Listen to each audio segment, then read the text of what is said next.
हुकूमत पाकिस्तान ने पासपोर्ट का नया डिज़ाइन मुकम्मल तौर पर बदलने का फैसला कर लिया। नए डिज़ाइन के साथ नए फीचर्स भी शामिल करने की मंजूरी दे दी गई। नए पासपोर्ट बनाने का मकसद पासपोर्ट को महफूज और जदीद बनाना है। नए पासपोर्ट में चंद चीजें शामिल की गई हैं, जो कि ये हैं।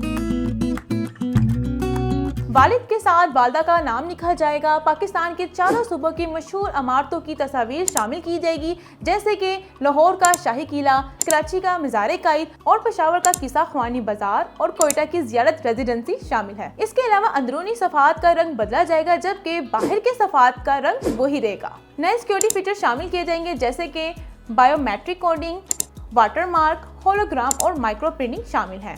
ये नए पासपोर्ट इस्लामाबाद में मौजूद इमिग्रेशन एंड पासपोर्ट के हेडक्वार्टर में तैयार किए जाएंगे। पुराने पासपोर्ट को आहिस्ता आहिस्ता नए पासपोर्ट में तब्दील किया जाएगा। कुछ लोगों का ये भी कहना है कि अगर पासपोर्ट में वालिद के नाम के साथ वालदा का नाम लिखा जाएगा, इससे हमारे बैंक अकाउंट्स की सिक्योरिटी भी मुतासिर हो सकती है, क्योंकि वालदा का नाम अक्सर बैंक सिक्योरिटी के सवालात में इस्तेमाल किया जाता है। ताहम माहिरीन का ये कहना है कि बैंक अपने सिक्योरिटी सिस्टम को मजीद बेहतर बनाएंगे ताकि शहरी किसी भी किस्म के फ्रॉड से बच सके।